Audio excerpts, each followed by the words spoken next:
Just Baseball Show is, of course, presented by BetMGM. We're going to get into some MGM odds because, for the most part, on this episode, we're going to be talking MVP odds, American League, National League, kind of diving into that and how it stacks up right now, who we'd be eyeing down in that. We also want to talk about the Javier Baez situation in Detroit because it is an interesting conversation. And you brought that up via text, and I'm interested in having it. Also, a certain college basketball thing that pertains to baseball off the top from me. But today's Just Baseball Show is brought to you by our friends at Game Time. We've all found ourselves in a situation somewhat similar to this. You see that there's a great pitching matchup you're going to drive an hour or so for, or a concert that popped up out of nowhere. So you go scanning for tickets, there's roadblocks galore. No good deals, nothing at the last minute. List goes on. New friend of the show is Game Time. Game Time is now an authorized ticket marketplace in Major League Baseball, which makes getting tickets even faster and easier. Prices on the Game Time app actually go down the closer it gets to first pitch. Killer last-minute deals, all-in pricing, views from your seat, and their lowest price guarantee. Game Time takes the guesswork out of buying MLB tickets. Save up to 60% off buying last minute for sports, concerts, comedy, theater, list goes on. Yes, you get the lowest price guarantee. You get panoramic seat views when you go to checkout. I love the all-in pricing. It's a toggle feature, so you know what you're getting into and you're not hit with the classic, holy smokes, how many fees are there feeling at checkout? Take the guesswork out of buying tickets with Game Time. Download the Game Time app, create an account, and use code JustBaseball for $20 off your first purchase. Terms apply. Again, create an account and redeem code JustBaseball for $20 off your first purchase. All caps, one word, Just Baseball. Quickly, Download before the game. go Yeah. ahead. No, download the Game Time app today. Last minute tickets, lowest price guaranteed. Done. What? No, all I wanted to say is I just wanted to add on top of it. So yesterday the Phillies played the Mets and the Phillies won 5-4 in 10 innings. There was a great comeback there by the Phillies. The reason I'm bringing this up is I was on Game Time about 3 hours before the game started because I was like, I kind of want to go to this game. And I saw tickets on Game Time because it was getting close. $47 down the right field line. Absurd. I almost just bought them so I could resell them on a secondary market because those tickets were crazy. That's why I love Game Time, and that's why we highly recommend it. We were using it before they became a friend of the show. So make sure, code JustBaseball, go to the profile section, put in that code, you'll get $20 off your first order. It's the best ticketing app by far. Go use it. Easy. I've got something college basketball related that I want to throw at you.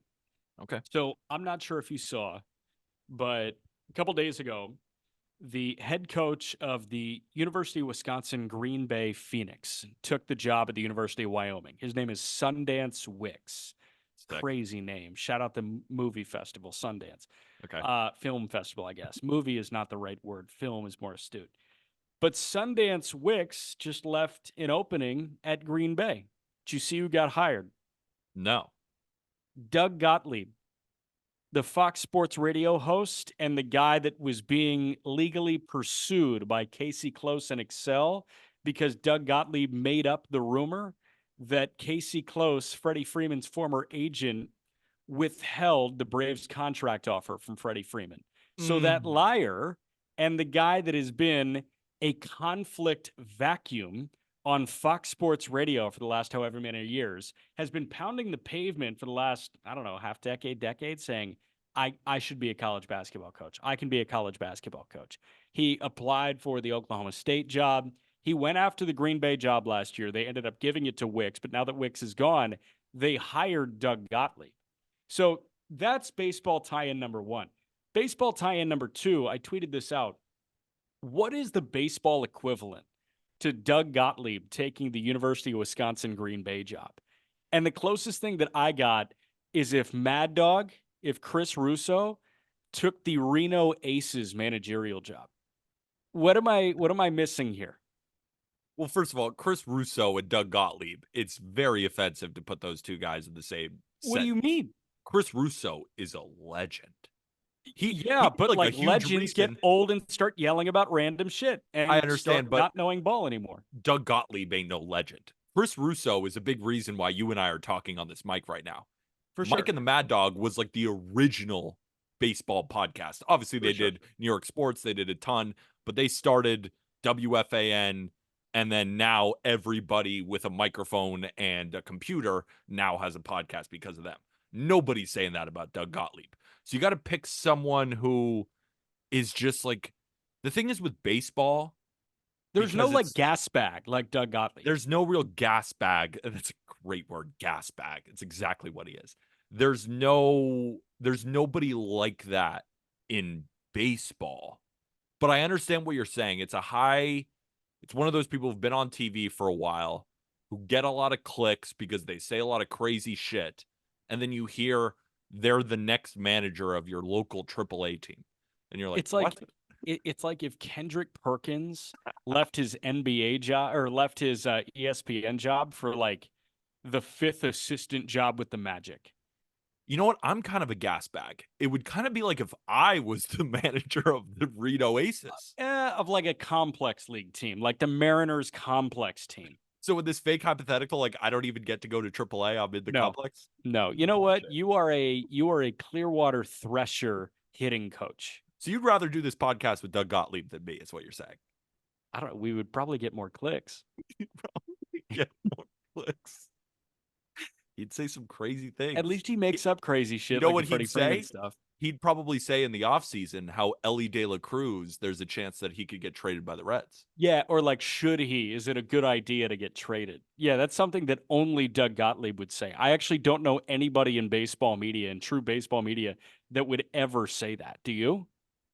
No, I mean that guy who said that in the offseason on a certain show would be a That's total moron. crazy. Should get suspended for a couple of weeks. All right, the sarcasm is over. It was me. I did it. I said it at one point. And you know what? I'll stand behind it because you know what?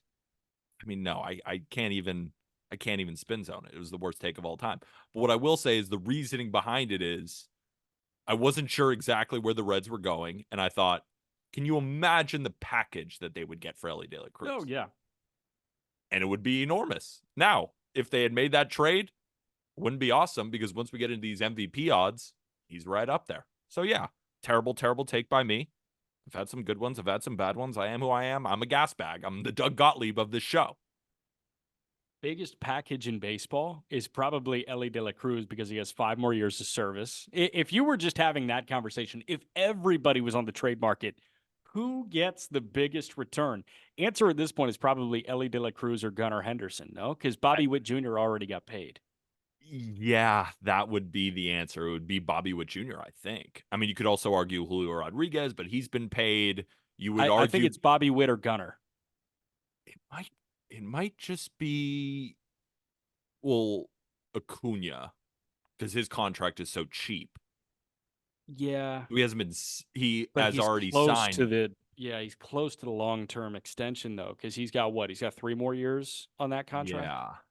3 more years on that contract, I think. Or maybe even 4. Xander Bogaerts, Yeah, who? Just off the top of our heads. Kyle Schwarber. Yeah. Like you got to identify guys who haven't gotten the big deal yet, who basically are already superstars. It Yeah, I might think be it's Gunnar. I think it's Ellie. Would you? Yeah, it probably would be Ellie. I think it would be Gunnar though. I think that'd be the answer. Yeah, that might be the answer. So, I want to talk about a guy who got a big deal. You want to talk about a guy who got a big deal and now shouldn't be in a major league lineup, especially every day. And that's Javier Baez with Detroit. So, Javier Baez, just to kind of lay the groundwork for you, in 35 games this year is slashing 168, 203, 227. That's a 430 OPS, 27 punchouts, 5 walks, 5 extra base hits in 128 plate appearances.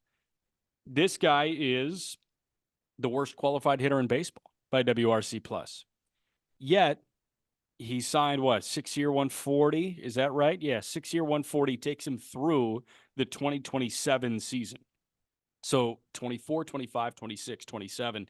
You got 4 more years that we may be seeing this. And at some point, enough is going to be enough, and they're going to DFA him. But financially for the Tigers, like that decision cannot come probably until 2026. So what do you do for the next 2 years? I think that's the question you wanted to ask, right? Yeah. So with Javier Baez, people make fun of him all the time, and for good reason. But I think that the fall off of Javier Baez actually needs to be studied, and we have to transition from, oh, it's so funny to watch this guy strike out against sliders, to really look at him and say, is the career close to ending right now? Because it has gotten so bad that not only is he the worst qualified hitter in Major League Baseball with a 21 WRC plus, which is 79% worse than the league average hitter. Number two, in terms of lowest WRC plus by qualified hitters, is 42. So he's almost double worse, the second worst hitter. Over the past, since 2022, he has a 1.8 F WAR. That ranks as the 20th lowest among all players during that time span. Among those bottom 20 in F WAR, like it's all the worst players in baseball that you know, he has the lowest WRC plus at 70. So among the bottom 20 in F WAR, he has been the worst hitter by WRC plus. And the reason that he's not the worst by F WAR is because of the defense. Yeah. In 2022, he was a fine defender. People would call him above average, as would I. In 2023, he was a league average defender, right?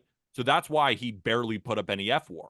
He was a terrible hitter, but he also doesn't play any defense, or at least was average at it. So the F WAR was fine, I He guess, was by his netting terrible negative, standards. pretty much. Yeah. Now he has a negative 0.8 F WAR because he's the worst qualified hitter in baseball and because he's a below average defender. Do you know he's in the second percentile of outs above average? Mm. He is -1 in defensive runs saved at shortstop. By defensive WAR, he's a negative defensive shortstop.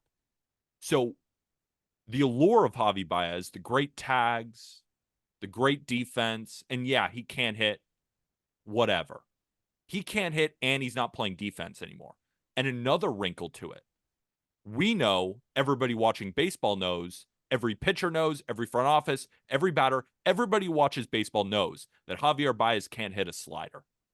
That's what we all make fun of him for. The curveballs outside the zone, the sliders. Can't touch it. This is the first year where he is now seeing more breaking balls than fastballs. He is swinging and missing at a 36% rate against breaking balls. So every 10 he gets, he basically misses 4 of them. He is hitting 119 off breaking balls. So what Major League Baseball did as a collective said, you know how everybody's been making fun of you for not hitting breaking balls? We're just going to give you them all the time. No more fastballs. You don't get any. And he's the worst qualified hitter in Major League Baseball. We made fun of him years ago because we said he's just not adjusting. It's now been years since we said that, and those adjustments have yet to happen, and they've arguably gotten worse. He's getting a slider every time. He can't touch it, and he's not making up for it on defense. He is the worst player in Major League Baseball without the contract. Then you add in 6 years, 140, and we're looking at, by value, one of the worst players we've seen in the 21st century. That's how bad it's become. Yes. Yes, yes, yes. Where do you I don't know, like, is there a question in that? That's the big thing for me. It's like, you're right. I grew up thinking that this guy was going to be the next great Cup. I grew up thinking that it was going to be him, Rizzo, and Bryant forever, and they were going to win championships. They won one. It was awesome. Baez was, I think, the NLCS MVP. And then after that, man, like he had what? That MVP runner-up season in 2018. After that, 19, he was good, man. Like really good. 29 homers. He had an 850 OPS. 2020 he wasn't good. You chalk it up to a COVID season. 21, that's when he moves. He led the National League in strikeouts. But he was good with the Mets. He had an 890 OPS. It's just been a different beast with the Tigers. 777 career OPS with the Cubs in just over 3,000 plate appearances. With the Tigers, a 613 OPS in 1,200 plate appearances. How do you go from 777 to 613? I know that Story has been a disappointment, and Baez and Story are always going to be attached to the hip because they got identical deals in the same offseason, and they both felt like overpays. But Story, at least there's a level of, I don't want to be mean, at least there's a level of buy-in and give a shit with Trevor Story. And then when Story's on the field, he's been objectively better than Javier Baez. Yeah, objectively better. And again, that's the lowest bar to clear that we've got in Major Yeah. League Baseball. Javier Baez, like, again, I don't want to pour on this guy, but Here's the you know, thing. I know you don't, yeah, and I don't either. but Right? like, On this show, we rarely just like ream into a guy. It's mostly finding diamonds in the rough, whether those be pitchers or hitters for you to add in fantasy or to give them their flowers. We're about to talk about the MVP. We're about to glaze about 15 different guys per league. That's what this show is about. The only time that we're ever really going to rip a player is A, already got his bag, right? He's got $140 million in the bank. So whatever we say it's not going to matter to him. And we better have all the data to back it up. And we do. It's right here. By every metric, he's been objectively terrible. for the So last we 3 have years. the data. He's already made his money. And I wanted to talk about it because it's an important thing for a Tigers team that's looking to compete right now. Yeah, And he is they're not. actively hurting their chances, actively on both sides of the ball. This isn't the Javier Baez, he can't hit, whatever. At least he's playing good defense. No, he's been arguably the worst defensive player at the Yeah, shortstop position by outs above average. no, Not like, fine defense, terrible defense. so trust me, like, I saw everything from Ryan Kreidler and from people saying Ryan Kreidler should have gotten the shortstop job at a camp, and Kreidler's been hurt this year. So, Kreidler needs some build-up time, and he needs to get, handful of ABs in Toledo before you make the move to Ryan Kreidler here. But, like, if you're the Detroit Tigers, if you're the Yankees, you can sit 20-something million dollars on the bench. That's okay. Yeah. Like, if Javi Baez was a New York Yankee or an LA Dodger, they would just eat it and, like, they'd burn the bench spot, and Baez would be sitting on the bench right now. The Tigers, they're going to do that at some point. And again, they're going to DFA him in 26 or 27. But financially, right now, they can't do that. When does Ryan Kreidler get his shot when he's healthy? I think it should be right away. If he looks good off the rehab for 25, 30 plate appearances, Ryan Kreidler should be playing shortstop for the Detroit Tigers. Like, it can't be Baez anymore because of what you're laying out here. They are a small market team that literally will not win with Javier Baez as their shortstop. So how do you get off that without financially screwing yourself if you're the Detroit Tigers? And I just don't know if there's a fair way to do it aside from relegating him to the bench and just hoping that you got a bunch of pre-arb and arb1 guys that are mashing. If Spencer Torkelson was hitting better than he is, and I know he's got bombs in back-to-back games, but if Torque was hitting better than he is, I don't know if we're sounding the alarms on Javier Baez to this degree. It's like, oh, yeah, he's just the run to the litter. You know what I mean? Like, if Kerry Carpenter's lighting the world on fire, if they get consistent production from Carpenter, Torque, Riley Green, who's been very consistent this year, and Colt Keith, who's been really bad after signing his pre-debut extension, like, we're just looking at Baez as the black sheep and not, oh my gosh, you're dragging the Detroit Tigers down. I think there are other aspects, like there are other ankle weights on them, but this is so very clearly the anchor of the Detroit Tigers. 100%. And they have a guy on their team right now who is an upgrade at shortstop. And I'm going to tell you the name, and you're going to say, how is he an upgrade? And then you have to remember what we just talked about with Javier Baez. Yeah. Zach McKinstry has played 8 games at shortstop. He has 1 defensive run saved. He's played third base. He's played all over the infield. Some shortstop or second base. He's played in the outfield. He's kind of been a utility guy for them. Andy Ibanez has as well, except Andy Ibanez has been better offensively. He just hasn't been playing shortstop. It's been a lot of second and third and stuff. But Zach McKinstry can play shortstop, and he's not a good hitter, but he's still a much better option right now than Javier Baez. Like 100%. I know he has a 71 WRC plus. He's barely played shortstop. I still think he's an upgrade over Javier Baez. You cannot continue to start a guy with a 21 WRC plus who's not playing good defense if you want to win at a most premium position. That's another reason why I wanted to bring it up, not just to trash Javier Baez, but to talk about the implications of a team that wants to compete right now with a hole at the most premium position on the field. And Tigers fans are thinking to themselves, yeah, we want to get rid of Javier Baez too, but really, Zach McKinstry, he would make your team better right now. He objectively would. You just put him at short. You take out Javier Baez. I know you're doing that because the name value of Baez versus McKinstry is tough to grasp. No. Like, let's be honest. Like, what's Zach McKinstry's OPS right now? Not good, but it's better than 430. What is it? It is better than 430. What is it, though? 510. 572. Pretty damn good. Better than I So thought. I can't poke a hole in you saying that he's a better option than Javier Baez at this point, but it's not like you're fixing something. You're going from literally the worst to one of the worst. Okay, it's better. Like, your team is now better. And then you use him for right now until you can get to Ryan Kreidler. That's what you have. So If you're the Tigers, you're just going to keep putting out buyer to Ryan Kreidler. I think that's really important. Like, exactly. McKinstry is not the answer for the No, entirety of I'm 2024. saying- Ryan Kreidler's the answer this year. Exactly. I'm saying the upgrade right now. Like, I'm saying it's getting so bad that you have to take him out of the lineup tomorrow. And you can put Financially, I just don't McKinstry think there they're for gonna do now. Yeah. But that's Arm. We talk about this all the time, and Arm brought it up initially. Like, that fallacy. What how does he call it? This what is it?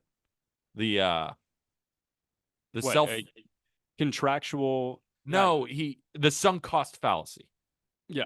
Very fancy word from Arm Lane. I'm not a word guy, I'm a ball knower. We know this. Mhm. Yeah. This what is it again? It's the sunk cost fallacy. That just because you paid for something, that means you have to use it. At some point, the Tigers have to look at themselves in the mirror and say, we messed up here. Instead of running the same thing into the ground just because we're paying for it, let's get out of this. Winning right now, and they're playing well, is more important than continuing to run out this guy every day and having him actively lose us games. And right now, he is the worst qualified player in Major League Baseball at the most premium position. I don't think the Tigers can consider themselves a playoff team with the worst player in baseball at the most premium position. Now you could say, well, he doesn't have that big of an impact that he'd ruin the entire team. Maybe you're right. Maybe you're also wrong. And maybe it really is this bad. And what I'm looking at is that bad. Maybe I'm freaking out too much. Maybe I'm overdoing it. But this is just the same thing over and over and over and over and over again. Yeah. I will say it's one thing to be Peter Apple and Jack McMullen on the Just Baseball show saying this. It's another thing to be Chris Ilitch and Scott Harris sitting here saying this when Ilitch is like, hey, this is, $60 million worth of my money that we're talking about here. Like, you're asking me to light $60 million on fire. And it's hard, man. And this is why owning a baseball team is not for everyone, because you're going to have sunk costs that are in the millions, tens of millions. And this is a tens of millions sunk cost. Hell, this isn't $140 million sunk cost. That's so hard to swallow for the Detroit Tigers. I understand, but you've already paid him a couple of years, so Yeah, 65, 70. Do All you right, say to a $70 team, million. Do you think there's anybody in the league who, if you No. said, we'll eat most of the deal, give us back anything? No. Because maybe one team in baseball will say, well, look at what he did do on the Mets. Maybe it is a Comerica thing, and we'll take him. But I think the reason I'm bringing it up is I agree with you. You're nodding your head for all those watching on YouTube. Hit that big red subscribe button, by the way. Yeah. I lost my train of thought completely when I said sub to YouTube. No, there's not a single team that would take on Javier Baez. Yes, I agree with you, but at least they should try. They should. They have to try, and it's probably not going to work, or you just have to DFA him immediately because it's getting to a point now where you don't have a major league player playing shortstop right now. You don't. I think the immediate fix is McKinstry and Baez have a timeshare, and when Kreidler is healthy, and I don't know the timetable, it was a broken finger. He needed surgery on his finger like 3 weeks ago. Um, when Kreidler is healthy and has his feet back under him in AAA, then you just make the move to him and Baez is full time on the bench. I don't think we can visit the DFA conversation until next year. You're probably right. I would DFA him now, but that's just me. I know. Yeah. I know. But it's not my money. So it's very easy for me to say that. I want the Tigers to perform well. I believe in this team. And I think Javier Baez is the biggest hole in Major League Baseball. And for them to move off him would be the best thing for him. And I can say that because Javier Baez has already gotten his money. Yes. He doesn't give a shit what we're saying. And he hasn't given a shit about what anybody has been saying for years because the same problem persists. You can't touch a slider. You can't touch a curveball. We're just going to throw that every time. And instead of a below average hitter, you are now the worst hitter in Major League Baseball. And you're not making up for it defensively. You're actually hindering by being in the second percentile of outs above average. Horrible on all facets. Yeah. And again, negative counterpoint. I just don't think we're there yet. I don't But think we are going to talk AL, NL MVP odds. Before that, Peter, you have something nice to say about our friends at Outlier. Yes, I do. And remember, all the data that we ever get is from outlier.bet. Outlier is a sports betting decision assistant for aspiring intermediate and advanced sports bettors who understand that data is the foundation of a profitable sports betting strategy. Outlier pairs hyper-contextual and relevant sports data with available betting markets. And that's why we love it, right? Relevant sports data to help you make bets, but also to just analyze baseball players. And unlike traditional sports data sites like ESPN and Baseball Reference, Outlier organizes and visualizes data for easy comprehension, easy, efficient decision making, and immediate execution. That's why we use it on all of our shows. So make sure to check out its first of its kind strike zone heat maps and pitch arsenal roundups that allow you to quickly visualize pitcher and batter matchups all in one screen. It's available on iOS, desktop, and mobile browsers. Get your 7-day trial at outlier.bet/justbaseball. That's a 7-day free trial. Try it out. You don't like it? Cancel. But I bet you're going to like it. 7-day free trial, outlier.bet/justbaseball. That is in the episode description. Love it. American League MVP. Walk me through it. American League MVP. So the odds have changed. Gunnar Henderson has gotten a ton of love, and Aaron Judge's odds have changed pretty drastically over the past week because he has vaulted up this, as has Kyle Tucker, as has Adley Rutschman, but a couple of droppers. Julio Rodriguez, Jose Ramirez, Corey Seager, Marcus Semien. Those guys have dropped. But right now, the king of the hill, according to BetMGM, is Juan Soto at plus 200. Now, for anybody who's unfamiliar with gambling terms, and I say this every time just for anybody coming in new, plus 200 implies that if you put, for round number's sake, $100, you would win 300. You would get your original $100 back plus 200. So Bobby Witt Jr. being plus 250, you put down $100, you would get 350 back if you include that original wager.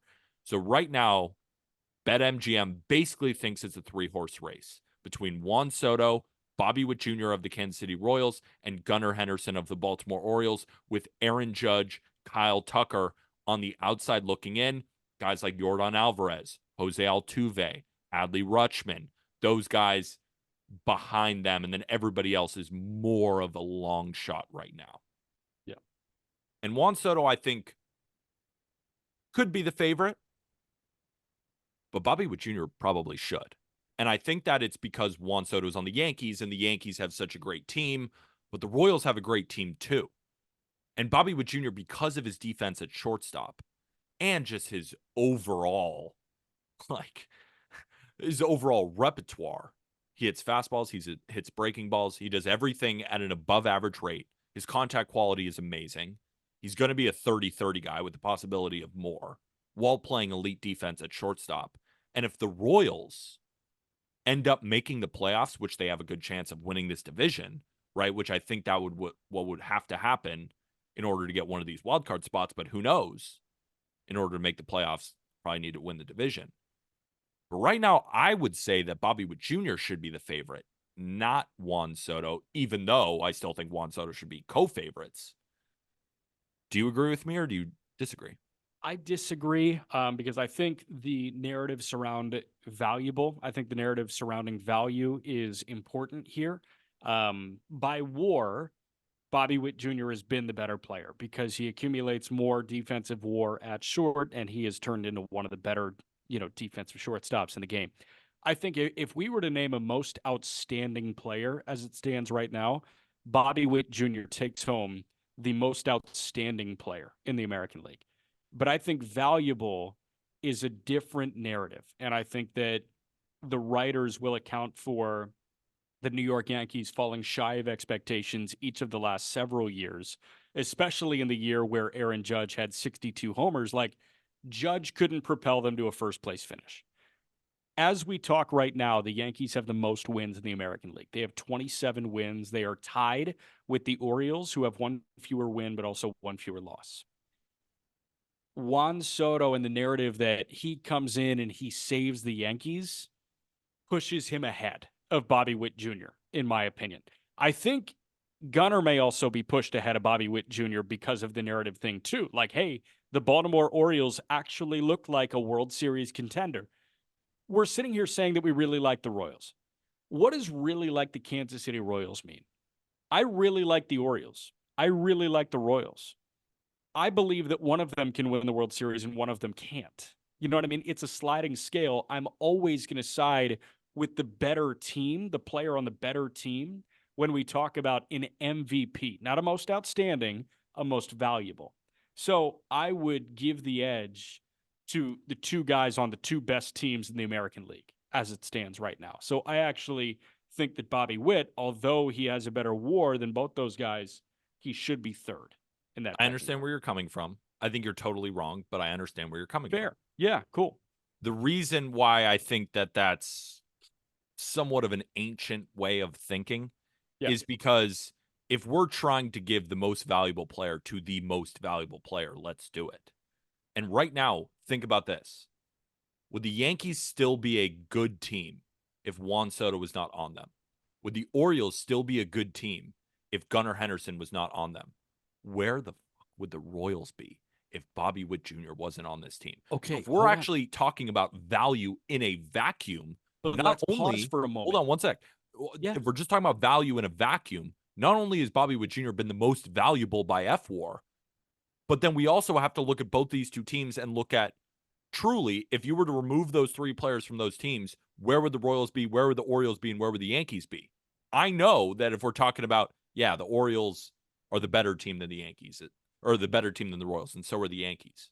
But at the same time, the only reason the Royals are this close is because of Bobby Witt Jr. Now, that's not fair because, of course, the starting pitching for the Royals has been great, right? Yeah. Not one player can do it all.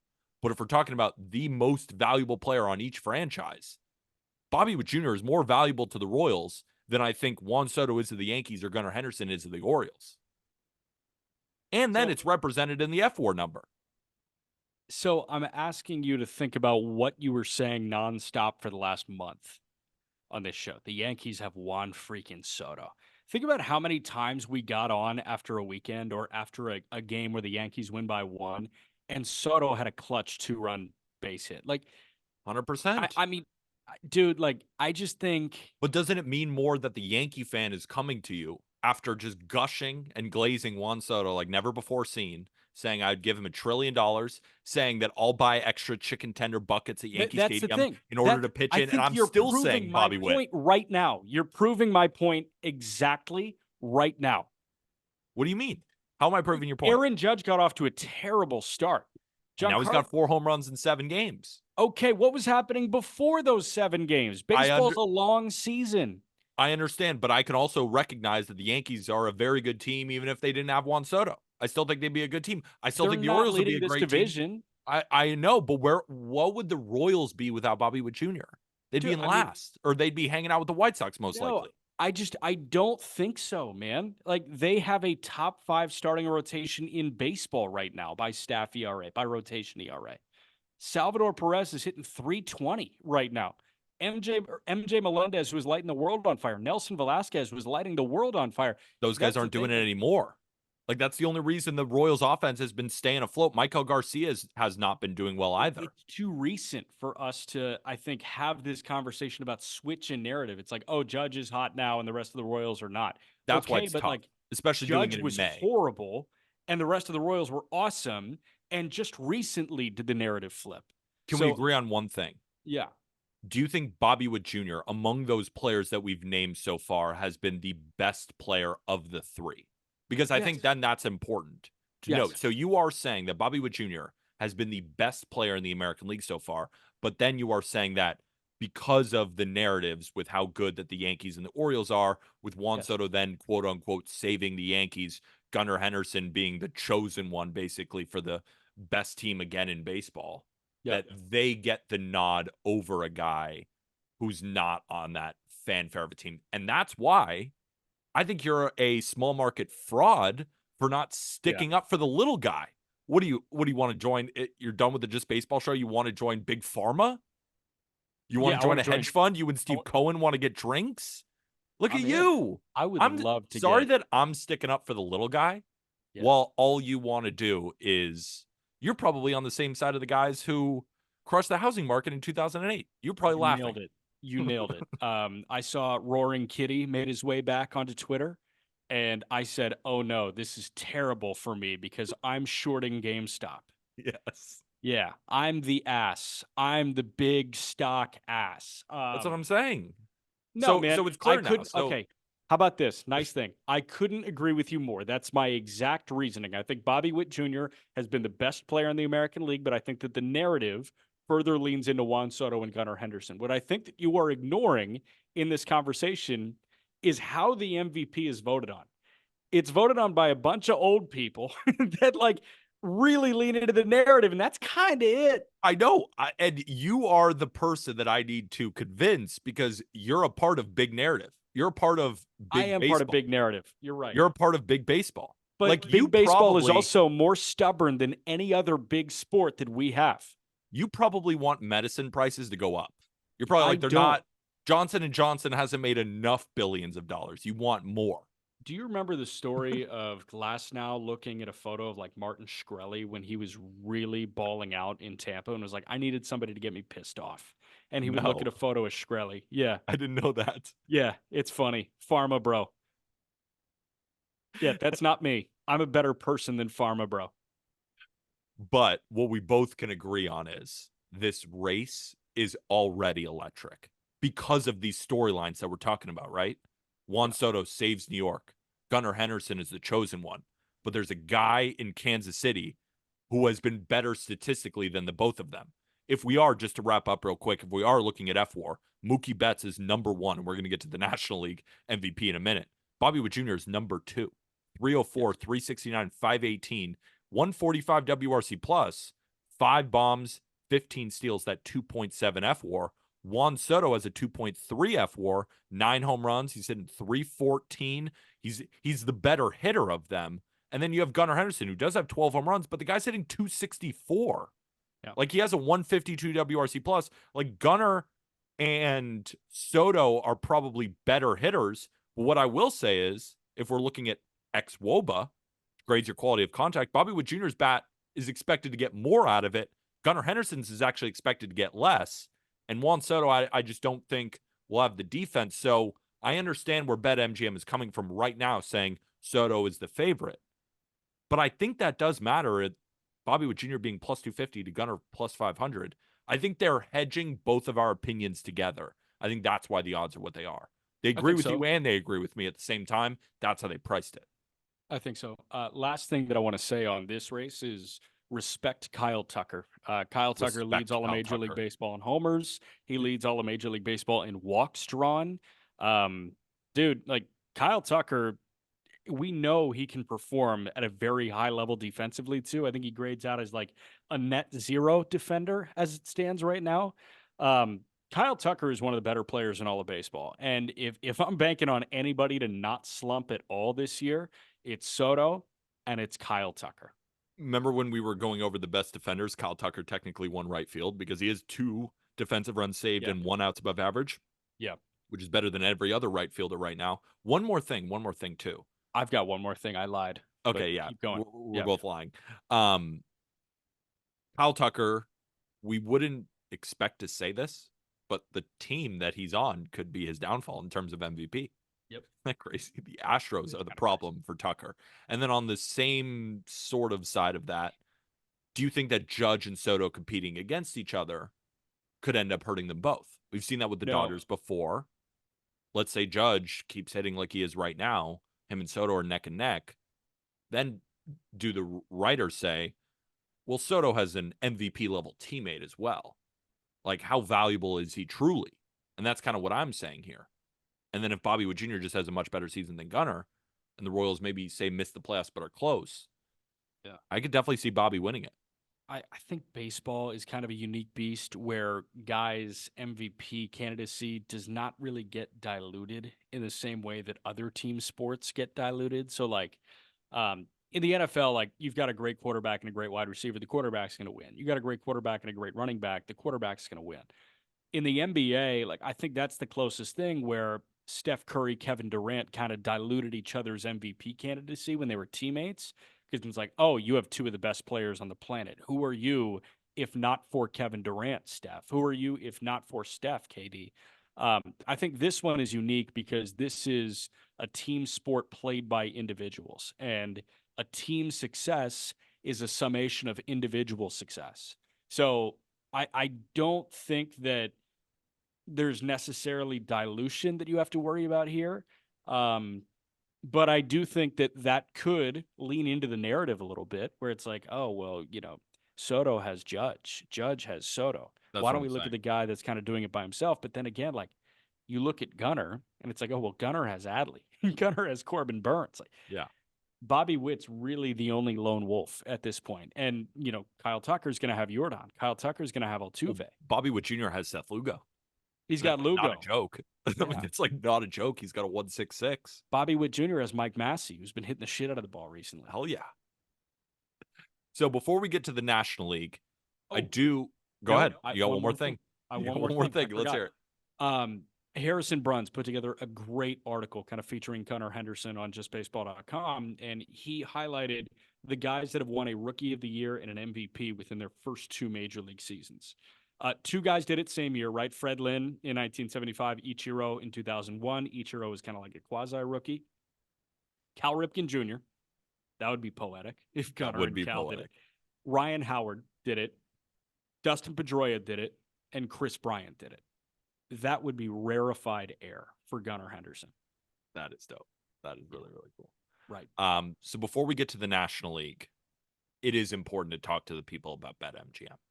Yeah. Remember, folks, all these lines that we're looking at are on BetMGM, and we have an offer for you. You probably know it, but in case you're new, listen up. What we're going to do is download the BetMGM app on iOS or Android. We're going to use code JustBaseball. Why? First bet offer $1,500 back in bonus bets, up to $1,500. What the hell does that mean? Well, when you download BetMGM and you use code JustBaseball when you deposit and you place a bet on standard odds, if you lose it, you will get it back in bonus bets. If you win, nothing happens. And that's up to $1,500. So you could put $1,000 on something, and if it loses, you get that $1,000 back in bonus bets up to $1,500. It's an absolute no-brainer. So if you want to dabble on any of these and you want that first bet offer, use code JustBaseball on BetMGM. And remember, gambling problem, call or text 1-800-GAMBLER. Must be 21 or older. Terms and conditions apply. Ready for the National League rundown? I'm ready. Let's do it. So, in the National League, the favorite is deserved. Mookie Betts is plus 165. So the favorite in the American League is Juan Soto. They're saying that Mookie Betts is a bigger favorite than Juan Soto is in the American League. And his teammate is not far behind him at plus 325. So to put these odds in perspective, BetMGM thinks that Bobby Witt Jr. has a better chance of winning the American League MVP as we sit here today than Shohei Ohtani does because he's plus 325. And really, that's where the favorites end because then you get to Ronald Acuna Jr. at plus 1,200. It's very similar to what Kyle Tucker is in the American League. Bryce Harper and Ronald Acuna Jr. share the same price at plus 1,200. Then you got Tatis and Ellie De La Cruz and William freaking Contreras below plus 2,000. And then everybody else They're more of long shots. So right now, BetMGM is saying in the National League, it is an absolute 2-horse race, and then everybody else. In the American League, it's more of a 3-horse race. Do you think Shohei can win it as a DH? Yeah, I do. We were just talking about him on yesterday's show when I was kind of walking Aram through the guessing game. Shohei Ohtani could take home each major league crown in the slash line. He's a point back of Stephen Kwan hitting 352.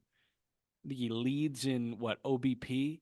Well, there's one player in the National League who is on these odds who now is leading the league in batting average, and that is William freaking Contreras of the Is he over Brewers. 350? 354 for William Contreras. Dude. And Okay, here, so Shohei Ohtani at this point is tied with William Contreras with a 354 clip.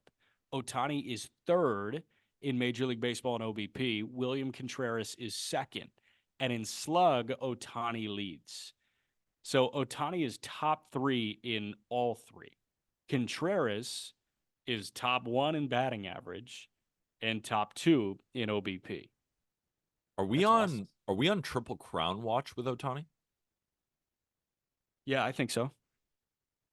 Because right now, when I look at the leaderboards, if we're looking at home runs, Shohei Ohtani has 11.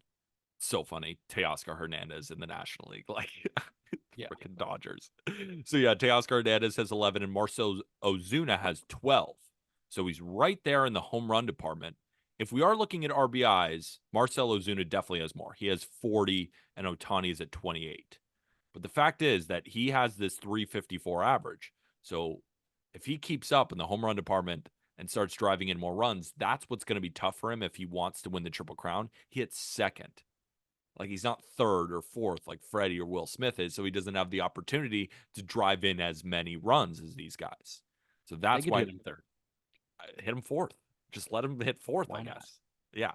But no, that's a small wrinkle into it. No, But so you run into the issue. You run into, and I think it's kind of even with the Trout conversation, when he was a rookie, right? Like Miguel Cabrera was an average at best first baseman. Mike Trout had a higher WAR, but because Miggy won the Triple Crown, he was the MVP. Does a DH who wins the Triple Crown win the MVP? I think well, the answer is yes. I mean, think about it. Vladdy, when he finished second in American League MVP, was basically a DH. Obviously, he played first base, but considering his defense, he was basically a DH. And he finished second. And the only reason he did finish second was because there was a hitter and a pitcher in one body in Shohei Ohtani. Shohei Ohtani is now a hitter, and he has nobody like that facing off against him. So if Vladdy didn't have that, he would have an MVP on his mantle. Ohtani could have a better season than Vladdy did back in 2021. But the thing is, there's a reason Mookie Betts is still like the favorite. So while Ohtani has been the better hitter with a 203 WRC plus, Mookie Betts is hitting 341 with a 185 WRC plus. He's third in baseball in WRC plus, third in all of baseball. He also has 7 home runs and 8 steals, and he's walking more than he's striking out and leads the league in FWAR. So I do think that Ohtani has the capability of winning this as a DH. But the fact is that Mookie is playing shortstop and playing it well. His FWAR is going to skyrocket. This could be a 10-win season for Mookie Betts. And then he's going to run away with the award because Ohtani is going to keep hitting and he's going to keep. But then the voters are going to look like, all right, Ohtani's a slightly better hitter, but it's a DH versus shortstop. And Mookie Betts has a full win better in the WAR department. Yeah. It does seem like it's going to be Mookie's award. But I think Ohtani is a fun one to consider because he could put up an all-time offensive season. But Mookie is right behind him and playing short. Mookie Betts is legitimately a first ballot Hall of Famer and one of the best players that we have ever seen. I mean, he's relentless. But Peter, his swing speed isn't great. Oh, true. I forgot to look at the blue bubbles. Yeah, the bat speed is not great. That's the rage these days, huh? The new bat speed metric. Yes, absolutely. Let me go to Mookie Betts' Savant page. Let me see how much blue there is on there. Is it a bad take to say that's like Like, it's an incredible new thing that we have, but I mean, how often are you going to be referencing it? I'm not going to be referencing that much. Like, I may reference it in one-offs. Yeah, maybe in Mookie one-offs. Betts is all right. He's really all blue, or all red in terms of offensive metrics, except for barrel rate and bat speed. He's in the 17th percentile in bat speed. He Not a good sucks. player.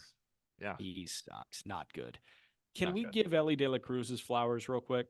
Yeah, He's and then I not want going to to give win it. another guy in his division some flowers as well. Yeah, he's not going to win it, but like Ellie De La Cruz putting up a 144 WRC plus at this point is absolutely phenomenal.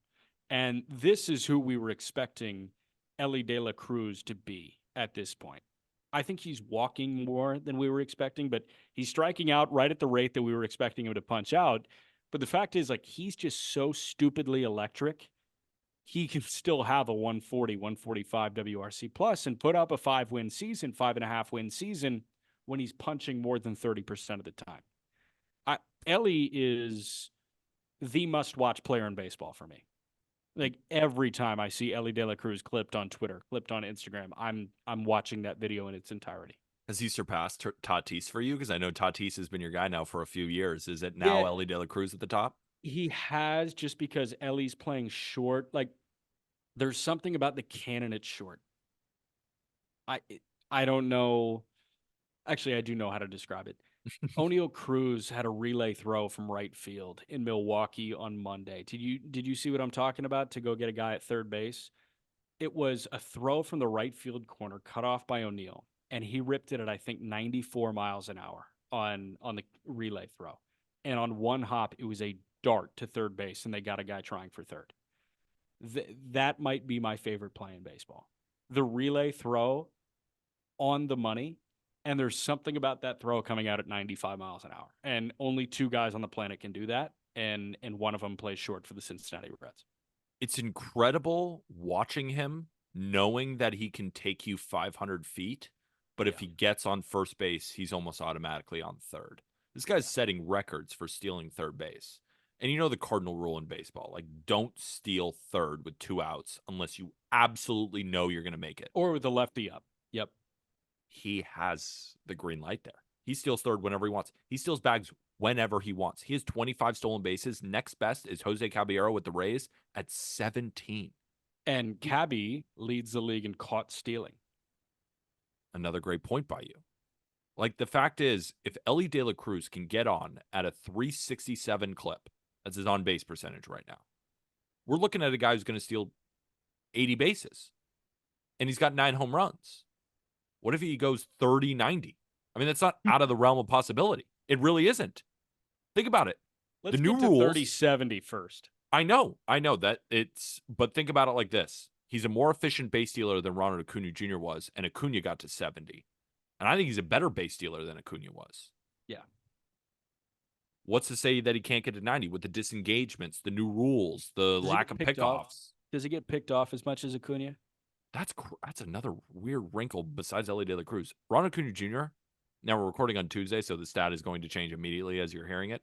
The last 3 times he's been on first base, he's been picked off. What? I don't know what's going on with him right now. That's a lack of focus. That is your bad play is leaking into the rest of your game, and you need a mental check-in. Like, somebody needs to kick him in the teeth and be like, do you remember who you are? You just got off to a slow start. You're fine. You are Ronald Acuna Jr. You are the MVP. Yeah. Can you stop being a little baby for a second? Somebody needs to tell him that because he's so much more talented than what he has been showing. Last one before we end. William Contreras. Mm-hmm. I mean, there's a reason that the Brewers are so good this year, and he is reason number one. I want to read you a stat from Sarah Lang's highest percentage of swings that are blasts in 2024. Nobody has a higher rate than William Contreras, and she put in Why We Care. MLB results on blast swings, 545 batting average, 99.9% hard hit rate. Blast is an ideal combo of a fast swing plus squared up. And squared up means reach at least 80% of possible exit velocity based on bat speed and pitch speed. So if we're talking about bat speed with this new statistic, if we're talking about consistent exit velocities, consistently squaring the ball up, William Contreras is number one right now. Hitting 354, playing excellent defense. There's a real argument he's catcher one. I know Adley's great. He's hitting like 330. Got home runs. But the defense combined with this offense, you can make a real argument he's catcher one. That's why he's very, very high in MVP odds, and deservedly so. I think it's become a 1A, 1B conversation. But man, like, I don't know. Adley's still going the way he is. If Adley was off to a slow start, I would hear the catcher one thing. But like, I do think that Adley is 1A and William Contreras is 1B at this point. William Contreras and Juan Soto. Will Smith is so awesome. Good too. Yeah. Damn. I think William Contreras and Juan Soto are falling into their own bucket in the bat tracking thing. Like when this became the thing on Monday, I think the people that really separated Stanton because he swings it the hardest. But in terms of like the scatter plot actually telling you who gets A swings off and does the most damage, William Contreras and Juan Soto separated themselves. Yeah. So credit to William Contreras. That'll do it. Anything else before we say goodbye? I don't think so. I had my Just Baseball hoodie on, and then I had to come to the ballpark. So I don't hate the company. I was wearing the merch earlier. And you have a Just Baseball branded microphone. Flag. These are not available for purchase. Unfortunately not, but everything else is available for purchase, and you can go find that in our merch store. And the best way to support this show is to rate and review on Spotify and Apple Podcasts. We've gotten a couple amazing reviews from people, and we really, really appreciate it. On one of these episodes soon, we got to read some of these. I mean, they're just phenomenal. Thank you for leaving those, and we will start reading these reviews. So if you want to be featured on the show, make sure to leave an awesome review on Spotify or Apple Podcasts, 5 stars. YouTube, hit that big red subscribe button, get your Just Baseball merch, and all of our partners, whether that be BetMGM, Outlier, or Game Time. Code is Just Baseball for all of them, and you can find them all in our episode description. We will be back tomorrow, of course, like we are 5 days a week, the entire MLB season. For Jack McMullen, I'm Peter Apple, and with that, thank you, everybody.